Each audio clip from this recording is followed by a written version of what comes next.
자, 오늘의 말씀은 세례교인 예수 그리스도라는 제목으로 말씀을 한번 또 나눠볼까 합니다.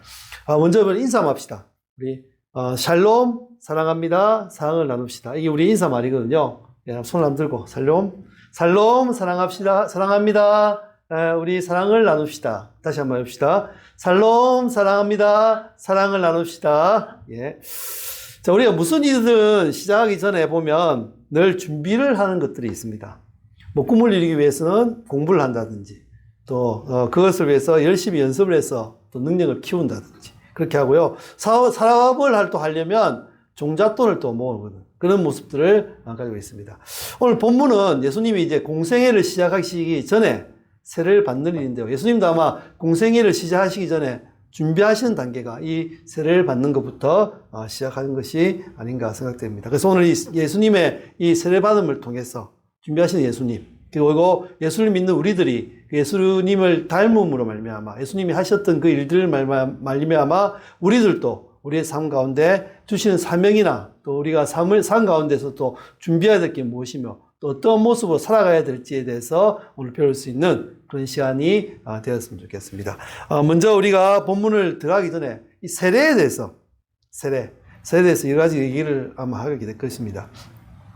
예수님의 이 세례는 예수님의 시작을 통해 우리의 삶을 돌아보는 시간이 될 수 있을 건데, 이 세례를 통해서 예수님이 과연 무엇을 어떻게 하셨는지에 대해서 다시 한번 바라보는 시간이 되었으면 좋겠습니다.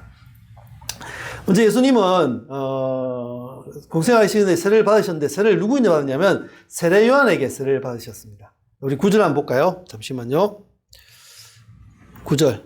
예, 한번 다시 읽어볼까요? 시작. 그때 예수께서 갈릴리 나사렛으로부터 와서 요단강에서 요한에게 세례를 받으시고, 요한에게 세례를 받으시고, 예수님은 갈릴리의 나사렛에 사셨어요. 그 나사렛은 작은 동네였거든요. 작은 동네. 그럼 예수님이 왜 작은 동네에 사셨는가에 대해서 생각을 해보면, 하나님이 예수님을 우리의 왕으로 보내셨지만 사실 인간적인 모습으로 봤을 때는 가장 낮은 자, 가장 천한 자로 오셨거든요. 그 겸손의 모습을 통해 하나님이 정말로 왕으로서, 예수님이 정말 우리 인간의 왕으로서 오셔서 했었다면, 내가 예수님의 그런 왕은 그 지위 때문에, 능력 때문에 이루어지는 거지만, 작은 것으로 온 것은 하나님을 위해서 이 모든 일이 이루어졌다는 것을 보여주시기 위해서 나사렛에 오셨습니다. 이 나사렛은 사실은 작은 거예요. 작은 동네예요. 말하자면 시골이라고 얘기하시면 돼요. 보통 우리는 사람은 서울이나 큰 곳에서 나거든지 큰 물에서 많이 나지 않습니까? 근데 작은 곳, 정말로 정말로 아무것도 날지 않는 것 같은, 그래서 이런 얘기가 있었지 않습니까? 나사렛에서 무슨 선한 것이 날 수 있겠느냐, 이런 얘기도 한 적이 있었답니다. 그래서 그 정도로 예수님은 작은 곳에서 나셨습니다. 그래서 보통 우리 예수님을 부르실 때 나사렛 예수라고 얘기를 많이 하고 있습니다. 그 나사렛은 겸손과 하나님의 겸손과 인간을 얼마나 사랑하시는 데에서 보여주시는, 예수님이 나사렛에 나신 이유가 그것이 아닌가 생각되었습니다. 그럼 이제 세례에 대해서 한번 얘기를 해볼 건데요. 그러면 세례가 무엇일까? 세례는 무엇일까요? 세례가 뭐죠? 오늘 저 기억 안 나시는 겁니다. 일단 세례는 침례교에서는 침례라는 얘기를 해요. 왜냐하면 물에 푹 들어갔다가 다시 다시 물에서 나오는 것, 이것을 얘기하는 건데, 들어간 걸 뭘 얘기하냐면 사람이 죽는 걸 얘기하는 거예요. 죽고 장사되는 것. 다시 한번 이제 그것은 일어나는 것은, 물에서 다시 나오는 것은 이제 예수님과 함께 다시 새 생명으로 태어난다는 그런 것들을 얘기하는 거거든요. 이거는 신앙의 가장 기본적인 것이에요. 그 기본적인 선언이가 무슨 선언이냐면, 내 사람이 죽고 예수님을 통해서 다시 새로운 삶으로 태어났다라는 기본적인 선언이 바로 이 세례를 의미하는 겁니다. 그걸 갖다 공개적으로 고백하는 시간, 공개적으로 보여주는 시간, 표시하는 시간들이 바로 세례라고 얘기하고 있습니다.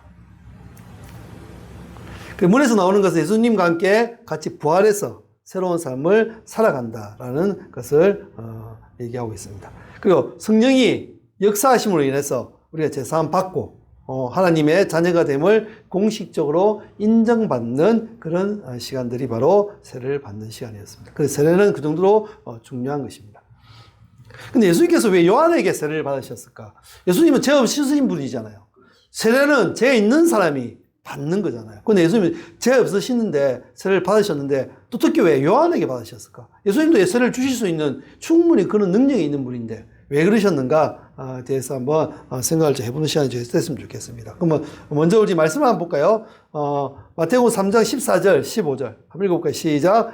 요한이 잠시만요. 죄송합니다. 잠시만요. 3장 14절 15절 한번 읽어볼게요. 시작. 요한이 말려 이르되 내가 당신에게서 세례를 받아야 할 터인데 당신이 내게로 오시나이까? 예수께서 대답하여 이르시되 이제 허락하라. 우리가 이와 같이 하여 모든 의를 이루는 것이 합당하니라 하시니 이에 요한이 허락하는지라. 이 빨간 거 한번 보십시오. 뭐라고 되어 있어요? 모든 의를 이루는 것이 합당하니라. 왜 예수님께서 요한에게 세례를 받으셨냐면 모든 이 의가 뭐예요? 의는 누구만 의로운 분이죠? 하나님. 그럼 하나님의 뜻을 이루는 것이 합당하기 때문에 예수님이 받으신 거예요. 그런데 왜 그 세례를 요한에게 받으셨을까?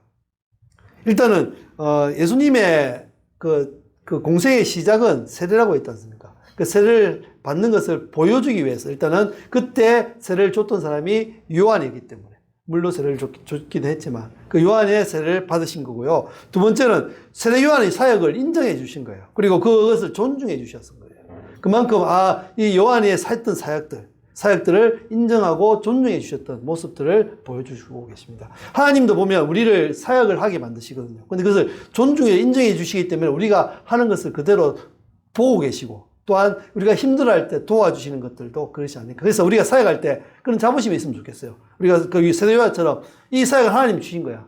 정말 하나님이 나에게 주신 거야 라고 생각하고 그야 사역을 잘 감당했으면 좋겠습니다. 그리고 예수님이 또 요한에게 세례를 받으신 이유는요. 죄 있는 우리의 사람처럼 진짜 우리의 사람이다. 죄는 없으시지만 나도 사람이라는 것을 보여주신 그런 겸손함들이 있었고요. 그래서 그걸 통해서 세례 요한 그게 받음으로 말미암아 내가 사람으로서 또 참 하나님으로서 이 사역들을 감당한다는 것을 보여주신 것입니다. 그럼 우리가 이제 세례를 받잖아요. 세례를 타는 우리의 태도가 어떻게 되는가에 대해서 한번 생각해 봤으면 좋겠는데요. 일단 세례는 예수님과 함께 죽고 다시 사는 연합의 표징입니다. 연합을 얘기하는 거고요. 두 번째는 내 죄를 씻고 새롭게 거듭났다는 것의 증거를부터 이 세례를 통해서 나타나는 거고요. 그걸 보여주는 그런 형식이고요. 또 하나님 앞에서 새 삶을 사겠다는 다짐과 결단이 있는 거예요. 우리의 신앙 고백들. 이런 것들을 이 세례를 통해서 나왔다고 있는데, 근데 우리는 그것을 통해서 우리는 이런 마음을 가져야 된다. 우리가 하나님 앞에서 새로운 삶을 사겠다. 그런 다짐들, 그런 것들을 하는 것이 세례를 타는 우리의 태도가 되어야 됩니다. 두 번째, 예수님이 이제 세례를 받으실 때 나타났던 현상들이 있거든요. 그 현상들에 대해서 한번 생각해 볼 건데요. 우리 10절 한번 볼까요? 10절 시작. 곧 물에서 올라오실 때 하늘이 갈라짐과 성령이 비둘기같이 자기에게 내려오심을 보시더니. 아멘. 자, 먼저 하나님이 예수님이 세례를 받고 난 뒤에 뭐가 있었죠? 하늘이 갈라졌다. 네, 하늘이 갈라졌다. 그럼 하늘이 갈라진 게 무엇을 뜻할까요? 하늘이 갈라진 거. 예. 예. 이 하늘이 갈라진다를 지금 여기에서 말씀에서는요, 헬라어로 스키조메노스라고 하는데, 이거는 단순히 하늘이 열리는 것이 아니라 하늘이 강력하게 찢어졌다는 의미예요. 찢어지고 그리고 벌려졌다, 이런 의미거든요. 이런 일이 있었죠. 언제 있죠? 우리 성경에 또 나와요, 이런 일들이. 이 같은 단어로 사용된 곳이 있는데, 어떠냐면 예수님 십자가에 돌아가셨을 때, 왜 성전에 있는 희막이 밑에서부터 성전 희막이 아래로 쭉 갈라진 거, 이걸 갖다 우리 스키조메노스, 그도 같은 단어로 사용되어 있습니다. 그럼 뭘 의미하냐면, 이거는 하나님께서 직접 직접 개입하시는 거다. 인간 사회에 직접 개입하시는 것을 보여주시는 거예요. 두 번째는 하나님의 뜻을 강력하게 드러내심을 보여주는 겁니다. 어떤 그 강력함을 드러내주냐면 제로에 닫혀있던 하늘이 열리는 것을 보여주시는 거고요. 두 번째는 예수님 통해 단절되었던 하나님과 인간의 그런 것들이 다 회복되어진다는 것을 의미하고 있습니다. 그래서 이 찢어짐으로 인해서 우리가 하나님께 나아갈 수 있게 되는 것이고, 그때까지는 하나님께 나아갈 수 없었거든요. 회장이라는 것은 하나님과 우리의 단절시켰던 부분인데 찢어져 있기 때문에 이제는 우리 스스로 예수님 때문에 예수님의 이름으로만 예수님께로, 하나님께로 나아갈 수 있는 그런 것들을 얻을 수 있었다라는 것을 이걸 통해서 나타난 겁니다. 하나님 갈라진다는 것은 이제는 하나님과 우리가 이제 스스로 대면할 수 있는 단계까지 갈 수 있는 그런 화해가 되었고 회복이 되었다는 것을 의미하고 있습니다. 두 번째는 이제 그 성령이 비둘기 같이 내린다. 예, 성령이 내려왔다는 것을 보이거든요. 그 성령이 내려오셔가지고 성령님도 하나님이시잖아요. 예, 하나님인데 그 성령님 오심으로 인해서 이제는 예수님의 사역을 돕기도 하고 예수님이 가실 수 있도록 그 일들을 하는 일들을 감당하고 있는데, 근데 왜 비둘기 같이 내렸는가? 왜 비둘기를 비유를 했었을까에 대해서 한번 생각을 해봐야 되는데, 이 성경에서 비둘기는요, 평화, 순결, 온유함을 상징하고 있어요. 그래서 이 비둘기라는 것은 성령님은 평화로운 분이다, 순결한 분이다, 그리고 온유한 분이라는 것을 얘기하고 있어요. 성님 자체가. 성님이 우리에게 강하게 임재하실 때 우리를 막 흔들려고 하는 것이 아니라, 보통 악의 영들은 우리를 죽이기도 하고 우리를 아프기도 하고 우리를 못 살게 하지만 성령님은 우리를 치유하고 또 회복하게 하고 오시는 분이거든요. 그래서 이렇게 평화와 순결과 온유함을 오신다는 거예요. 구약시대에 보면 왜 홍수 위에 까마귀도 보내고 그 다음에 뭘 보냈죠? 예, 비둘기를 보낸답니까? 비둘기는 홍수의 땅의 회복을 의미하거든요. 우리 회복을 의미해 주시는 것이 바로 성령이 비둘기에 비유하는 이유입니다. 그래서 이 비둘기는 성령을 비둘기에 비유했던 이유는 예수님이 죄 없는 순결함, 예수님의 순결함들을 보여주시는 거고요. 또 성령의 임재가 이것이 정말로 부드럽게 깊숙이 우리에게 스며드는 은혜라는 사실을 말하고 있습니다. 그 성령이 우리에게 또 임해야 될 이유는 우리가 힘들고 어려울 때 도울 수 있는 분이 성령님이시기 때문에 그렇게 임하는 것으로 얘기하고 있습니다. 그러면 우리가 성령을 받잖아요. 우리가 세례를 받으면 성령을 받게 되잖아요. 성령을 받는 것을 그럼 우리가 어떻게 알 수 있나? 어떻게 알 수 있어요? 성령 받은 거 어떻게 알 수 있어요? 하늘이 갈라지고 막 비둘기가 내려오고 막 그래야 됩니까? 사실 그런 건 사실 없거든요.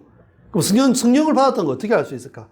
사실 외적 능력은 있어요. 성령을 받게 되면 우리가 방언도 하게 되고, 그죠? 신유의 은사도 있게 되고, 이런 거 외적으로 보이는 게 있어요. 그거보다 더 중요한 게 있어요. 뭐가 더 중요할까요? 우리 내면의 변화. 우리 안의 변화가 필요한 거예요. 안의 변화. 안의 변화라는 것은 옛날에 있었던 옛사람, 욕심 많고 죄 많았던, 그리고 정말로 악했던 우리의 모습들이 다 없어지고 선한 사람으로, 새로운 사람으로 예수 그리스도 통해서 다시 부활하는 것들로 나타나는 것. 예. 그래서 성령을 받게 되면 우리가 보통 삶으로 나타나는 여러 가지가 있는데 그 중에 성령의 9가지 열매에 대해서 얘기를 많이 한답니다. 9가지 열매가 뭐였죠? 사랑, 희락, 화평, 오래 참음, 자비, 양선, 충성, 그리고 온유, 절제. 9가지. 이 9가지 열매는 뭐예요? 우리가 살아가는데 꼭 필요한 예수 그리스도를 닮은 예수 그리스도의 그 성품을 얘기하고 있거든요. 우리가 그래서 성령 받은 사람들은 이런 모습으로 변해야 된다. 아까 말한 것처럼 신유연사를 가진 것처럼, 그 신유연사 가지고 삶을 고치는 것도 중요하고, 그리고 방언도 하는 것도 중요하지만, 이거보다는 우리의 삶이 변화되어지고, 정말로 좋은 사람, 정말 하나님이 기뻐하실 수 있는 의로운 사람으로 변화되는 모습이 더 중요하다는 사실을 기억해야 됩니다. 그래서 성령을 받게 되면 우리의 모습은 어떻게 변해야 될까? 어떻게 변해야 될까? 그럼 성령을 내가 받았다는 것을 어떻게 알 수 있을까? 어떻게 알 수 있어요? 예, 먼저는 죄를 미워하기 시작합니다. 죄를 미워해요. 죄를 안 짓게 돼요. 죄를 안 지으려고 해요. 그 죄를 안 짓게 되고, 그리고 말씀을 굉장히 갈급해요. 아이고, 하나님 말씀 찾아다니고 하나님 말씀 읽으려고 막 그렇게 하는 모습들. 그 기도를 열심히 해요. 최선을 다해서. 정말로 항상 기도하는 모습들을 가지고 되죠. 그리고 또 한 가지, 영혼을 사랑하는 사람. 왜? 나도 영혼을 하나님께 내 영혼이 나의 모든 것이 사랑을 받았기 때문에 사랑받은 사람이 사랑을 할 줄 아는 것처럼 사랑을 하게 되고 그런 것들이 우리 그 성령을 받은 사람들의 모습이라고 얘기할 수 있습니다. 그럼 우리가 성령이 이제 우리에게 임하잖아요. 임하는 그런 풍경들이 어떻게 나올까? 어떻게 나올까요? 예수님, 우리가 성령을 받게 되면 어떻게 나올까? 마가의 방학방에서도 봤을 때 우리가 어떻게 됐었죠? 우리 비둘기 같은 형상과 하나님 음성이 들릴 수도 있겠죠. 비둘기같이 막 내리는 거. 마가 방학방에 그런 게 있었잖아요. 기억하시잖아요. 그 마가 방학방에 성령이 정말 임재했을 때, 오순절날 성령이 임재했을 때, 정말로 그 비둘기 같은 형상도 있었고, 그죠? 비둘기같이 내렸던 모습들. 그런 모습들도, 하나님 음성도 들렸던 모습도 있고. 그런 것도 있겠지만, 먼저 우리가 뜨거운 감동을 느끼겠죠. 왜 감동을 하냐면, 하나님의 사랑을 알게 되었기 때문에. 누군가의 사랑을 알게 되면 그 감동이 얼마나 크겠습니까? 늘, 그 선생님이 늘 어떤, 그 중학교에 어떤 선생님이 계셨는데요. 그 선생님은 늘 애들을 갖다가 잘 때리는 거예요. 뭐 조금만 잘못하면 확 때리는 거예요.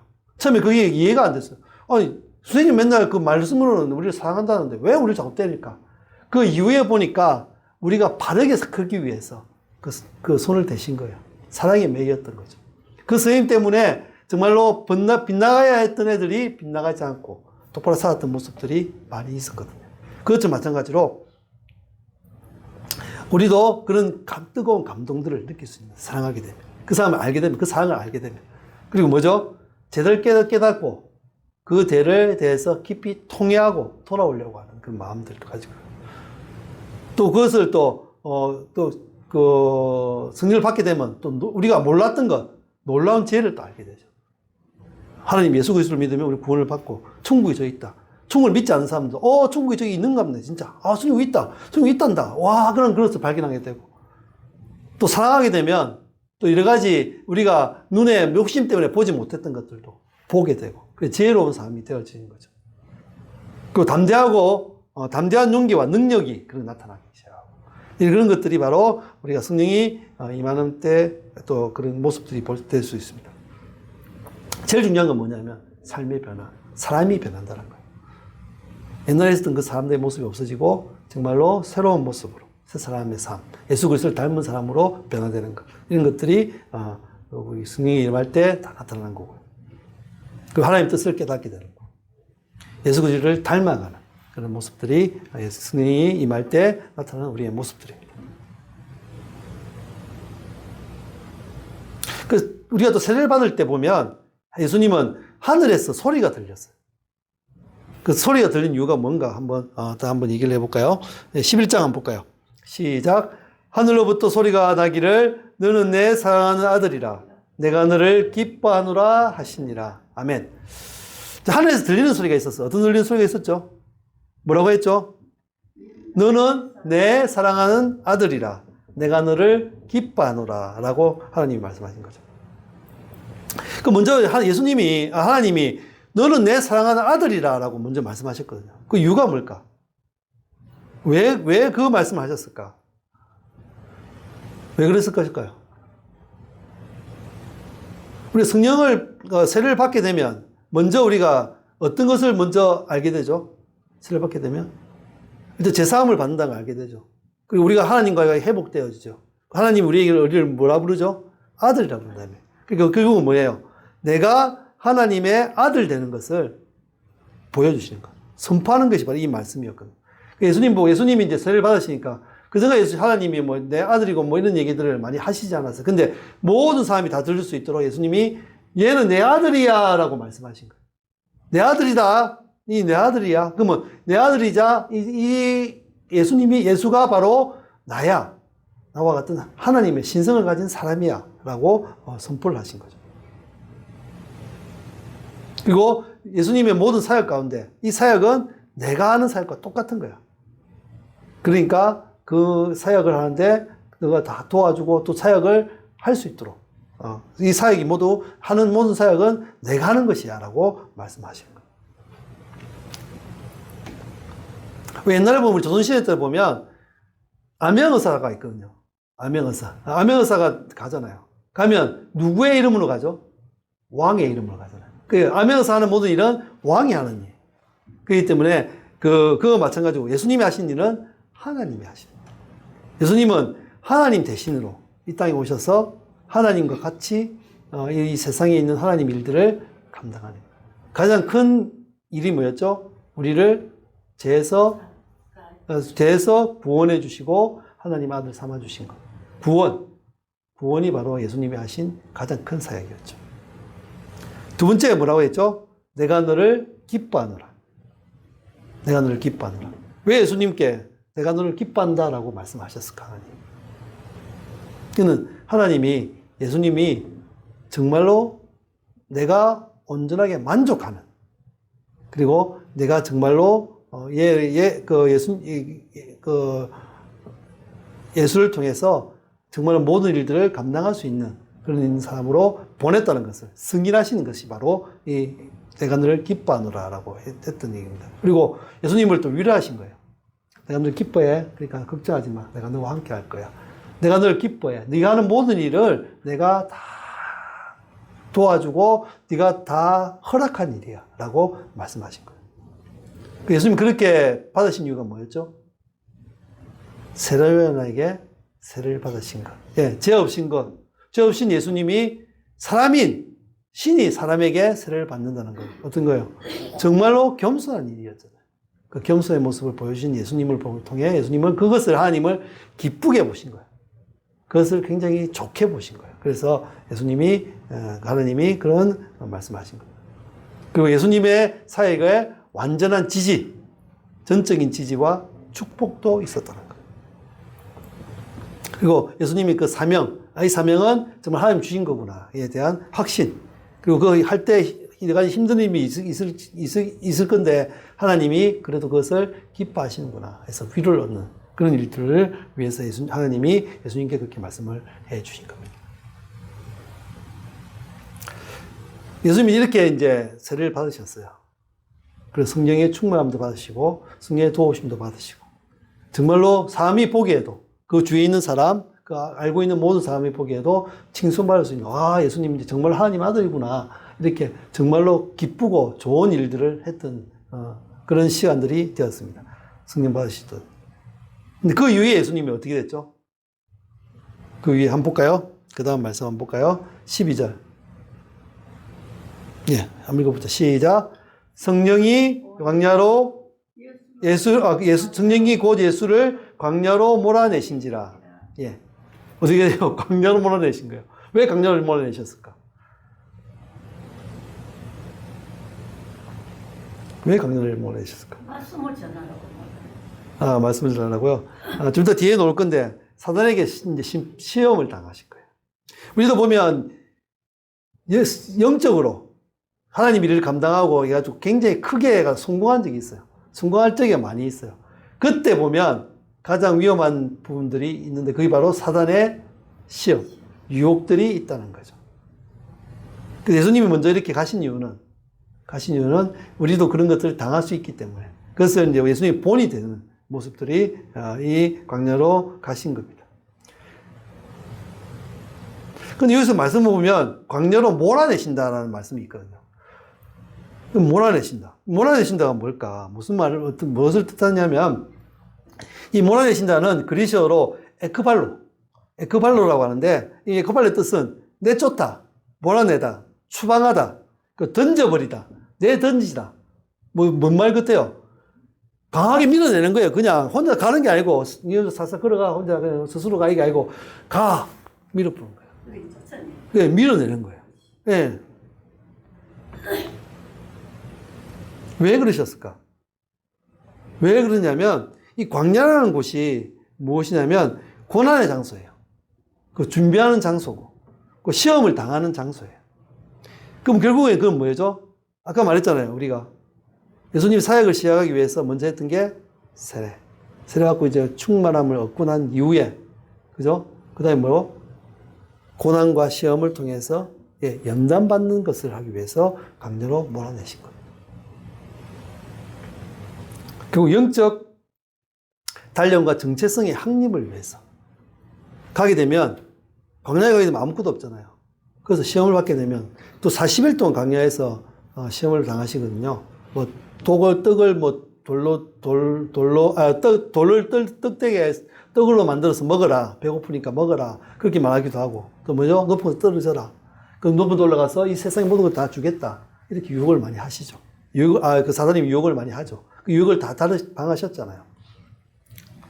그런 것들을 통해서, 그러나 이 모든 것들은 사실은 하나님 것인 걸 알게 되고, 또 내가 힘들고 어렵지만 이것을 도우실 수 있는 분은 하나님밖에 없음을. 그래서 그 정체성도 확립을 하게 되는 그런 것들이 되는 거죠.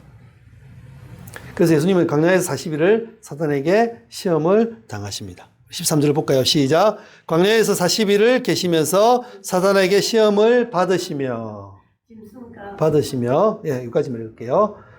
광야에서 40일을 계시면서 사단에게 시험을 받으시며. 근데 그 시험을 당하셨는데 왜 또 40일을 당하셨을까? 이 40이라는 숫자가 뜻하는 게 있을 거거든요. 보면 성경의 40은 시험, 연단, 정결, 예, 준비를 의미하고 있어요.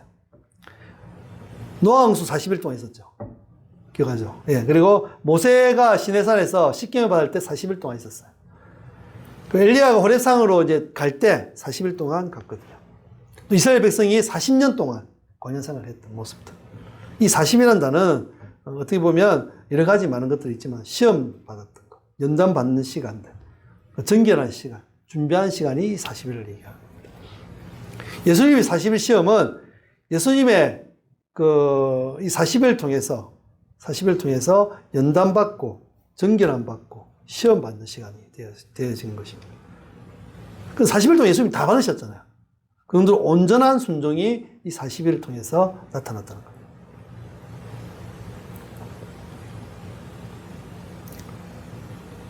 예수님은 하나님이신데 이것을 다 받으셨어요. 굉장하신 거죠. 그래서 우리도 예수님처럼 뭔 일이 있으면 정말로 끝까지 온전히 순종할 수 있는 모습이 있어야 되겠습니다. 여기서 사단의 시험이 뜻하는 것이 무엇일까요? 사단이 시험 받으셨잖아요. 뜻하는 게 뭘까요? 사단의 시험이 뜻하는 거. 그래요? 이 사단의 시험은 우리도 받을 수 있다는 거예요. 예, 우리도 받을 수 있고, 또한 이걸 통해서 내가 어떤 사람인지 다시 한번 정체성과 또 모든 것을 알게 되는 것. 예. 사단의 시험은 이거예요. 예수님의 정체성과 사명을 왜곡하려고 했었어요. 예수님 정체성이 뭐죠? 하나님 아들, 그리고 우리를 구원해 주시는 구세주, 메시아. 예. 그리고 우리의 사명, 우리를 구원하신 그 사명을 왜곡하려고 하는 시도들이 있습니다.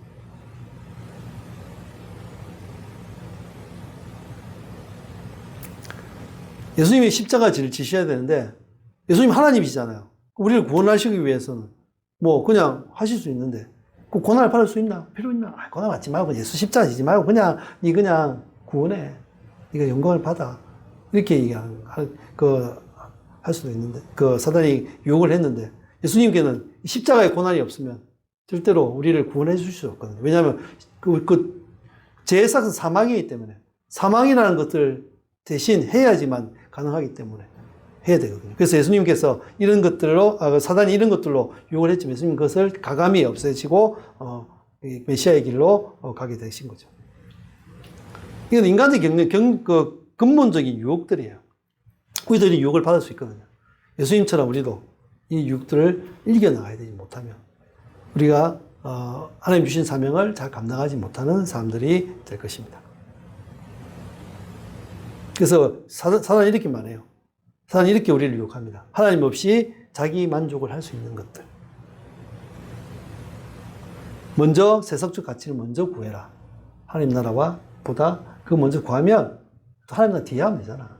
오늘 하루 미루고 내래. 이렇게. 그래서 우리 재성들을 또 이렇게 드러나게 만드는 그게 사단의 유혹들이라고 할 수 있습니다.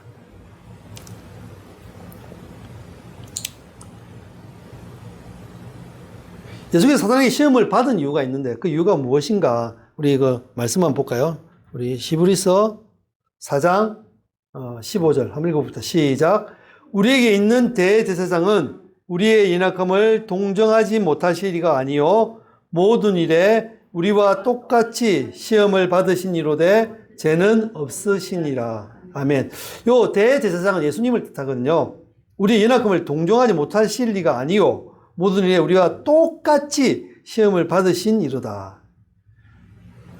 사단에게 시험을 받으신 예수님은 시험 안 받으셔도 되잖아요. 사실은 예수님은 하나님이신데 모든 것을 다 하실 수 있는 분인데 시험을 받으시면 바로 우리를 위해서 그러셔야 됩니다. 왜냐하면 우리도 그런 시험을 받을 수가 있는데 예수님께서 그냥 하나님으로서만 그 시험을 받고 일을 하셨으면 우리가 시험 받을 때 누구의 위로를 받겠습니까? 어려움을 당할 때. 예수님이 당해서 이기신 걸 보면 나도 희망을 얻고 소망을 가질 수 있지만 하나님으로서만 있으면 우리가 그것을 느끼지 못하잖아요. 그래서 예수님이 정말로 사람으로서 경험하셔서 우리에게 격한 공감을 주시기 위해서 그렇게 하신 거고요. 그리고 또 시험 통과 후에 메시아의 그런 자격을 입증해 주신 그런 모습들도 있었고요.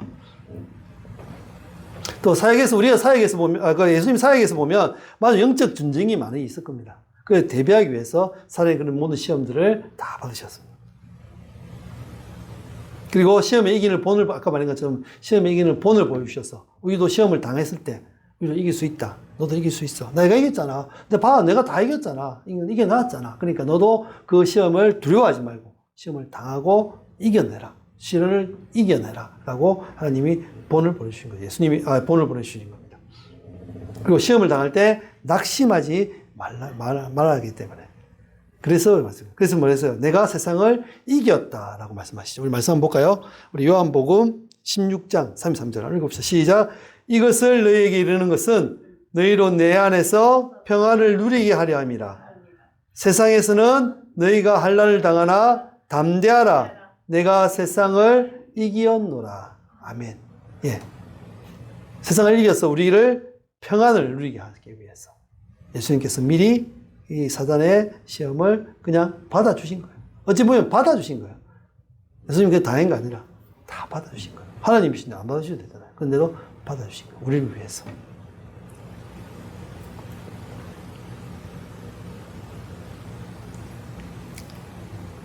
그래서 우리도 이제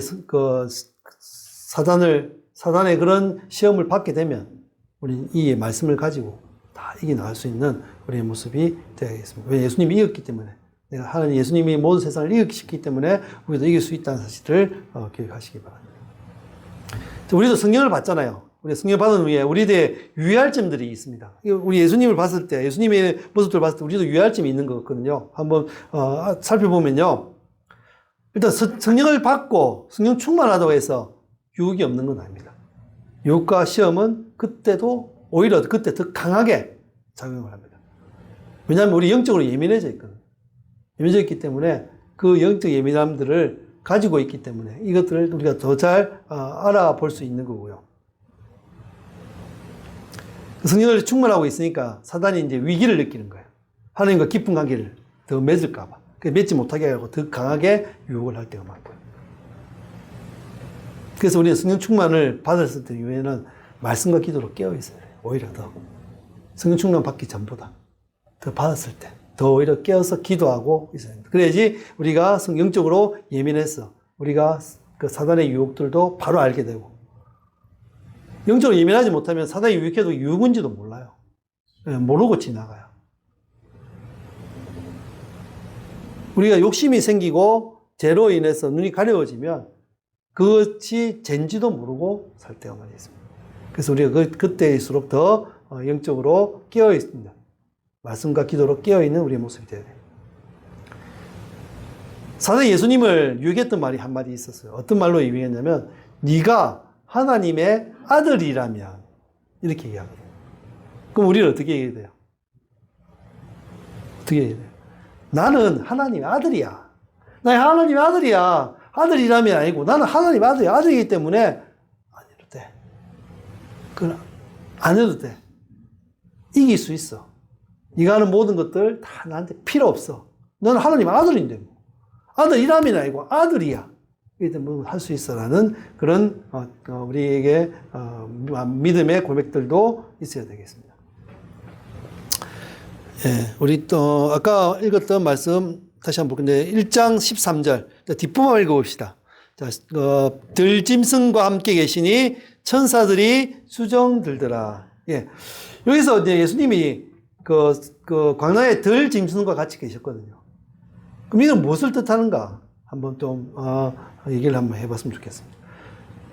이 들짐승이 어떤 짐승을 얘기할까요? 뭐, 끼리가 될 수도 있고, 그죠? 그러니까 위험한 동물들이에요. 위험과 거친 환경을 상징하는 게 이 들짐승이거든요. 예수님이 함께 계셨다는 것은 뭐죠? 예수님이 그러면 걔들하고 막 싸우고 있었을까요? 그게 아니고 평안히 같이 계시거든요. 함께 기걸 하셨다는 거예요. 함께 평안히 그냥 같이 살아가셨다는 거예요. 이건 뭘 의미하는 걸까요? 이는 예수님이 새 창조 시대의 평화를 암시하고 있습니다. 우리 이사야 말씀 한번 읽어볼까요? 11장 6절부터 8절 말씀입니다. 시작.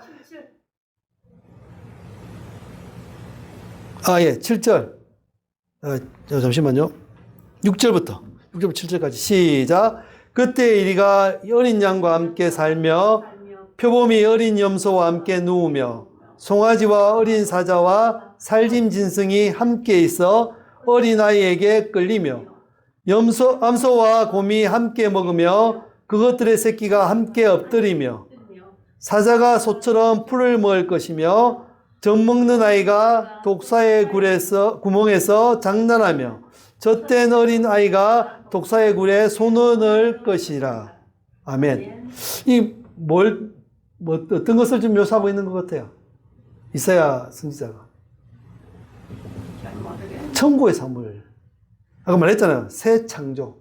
새로운 하나님의 나라. 그 평안을 암시하고 있다. 이런 창도 있잖아요. 창 아세요, 이거? 사자들이 어린 양과 뛰놀고 어린이도 함께 뒹구는 참사랑과 기쁨의 그 나라가 이제 속히 오리라. 천국을 의미하는 거예요. 예. 그래서 예수님이 그 사단의 시험을 다 받고 난 이후에도 들짐승과 함께 있었던 이유는 바로 그 시험을 이기신 이후에 예수님이 다 승리하시고 난 이후에 새로운 시대, 새로운 나라, 새로운 그 천국이 다시 창조되었다. 그래서 그곳에서 이건 마찬가지로 이 위험한 들짐승과 환경 속에서 내가 평안히 살 수 있다. 또 함께 살 수 있다는 것을 보여주시는 것입니다. 그 천사들이 수정 들었다. 천사들이 수정 들었다 했잖아요. 천사들이, 잠시만요. 우리, 1장 13절에 보면 천사들이 수정 들더라. 또 이것은 무엇을 의미할까요? 우리에게 어떤 교훈을 주고 있을까요?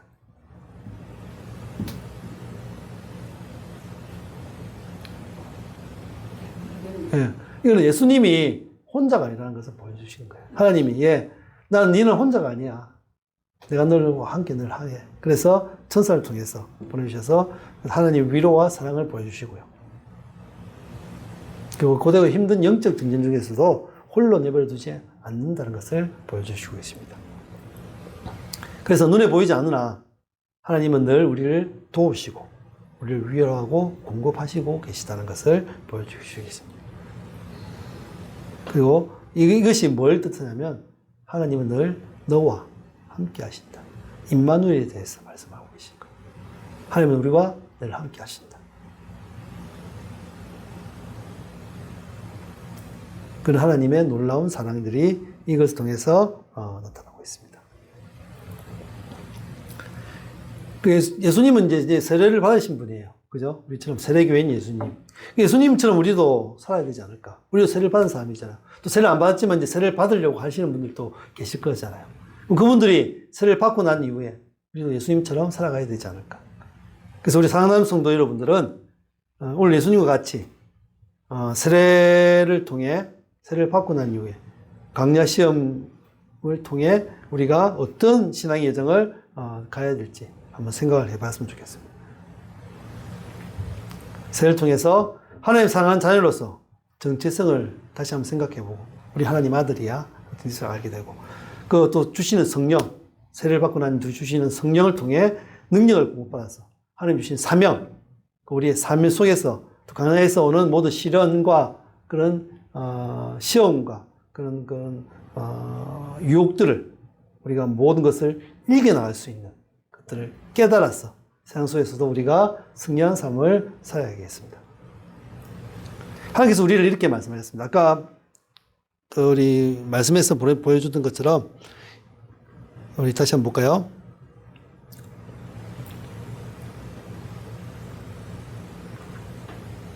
11절 다시 한번 읽어봅시다. 시작. 하늘로부터 소리가 나기를 너는 내 사랑하는 아들이라 내가 너를 기뻐하노라. 아멘. 예, 하나님께서 우리를 이렇게 말씀하십니다. 너는 내 사랑하는 아들이야. 내가 너를 기뻐한다. 그래서 너는 그 정체성을 붙들고 너에게 맡겨진 사명 향해 나아가야 한다. 그리고 고난의 광야가 찾아올지라도 두려워하지 마라. 내가 세상을 이겼다. 내가 예수를 도왔던 것처럼, 내가 하나님이 예수님을 도와주신 것처럼 성경에서 우리를 인도하시고 또 천사를 통해서 우리를 도우실 것이라는 사실을 말씀하고 계십니다. 세례교회 교육인 대신 예수님께서는 이것을 보여주신 거예요. 예수님 이거 안 보여주셔도 되잖아요. 하나님이신데 뭐 다 하실 수 있는 분인데 왜 이렇게 하셨을까? 왜 이렇게 어렵고 힘든 고난의 길을 가셨을까? 이렇게 복잡하게 하셨을까? 간단하게 그냥 하나님이 그냥 말씀하고 되는 건데 왜 이렇게 다 보여주셨을까?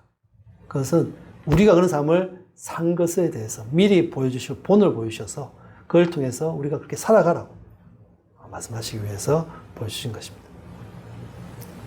우리 모두 예수님처럼 살아가야 돼요. 우리도 세례교인이 세례를 받아야 할 사람들이 세례 받고 난 이후에 예수님이 보여주셨던 것, 정체성, 내 사랑하는 아들, 또 내가 너를 기뻐한다. 너 하는 일 전부 내가 도와줄 거야. 네가 하는 모든 사역들, 내가 너한테 보내준 거야. 그러니까 그걸 갖다가 정확하게 알고 그 사역들을 잘 감당해 하고 말씀해 주시는 것입니다. 우리는 오늘 이 말씀을 통해서 분명히 알아야 될 것은 나는 하나님의 자녀입니다. 우리는 세례를 받고 성령의 능력으로 이 모든 일들을 고난과 모든 시련, 그 시험과 그런 모든 것들을 우리는 다 이길 것입니다. 왜냐하면 예수님이 이기셨기 때문에. 그래서 그걸 통해서 하나님 기뻐하시는 세례교인의 모습, 하나님 기뻐하시는 아들의 모습, 하나님 기뻐하시는 사역자의 모습으로 살아가야 될 것입니다. 그래서 오늘 이 시간에 말씀드린 모든 우리 사랑하는 교회 성도님들은 그런 세례교인의 모습으로 또 예수 그리스도의 모습을 닮은 사람으로 살아가시기를 주님의 이름으로 축원드립니다. 잠시 기도하겠습니다.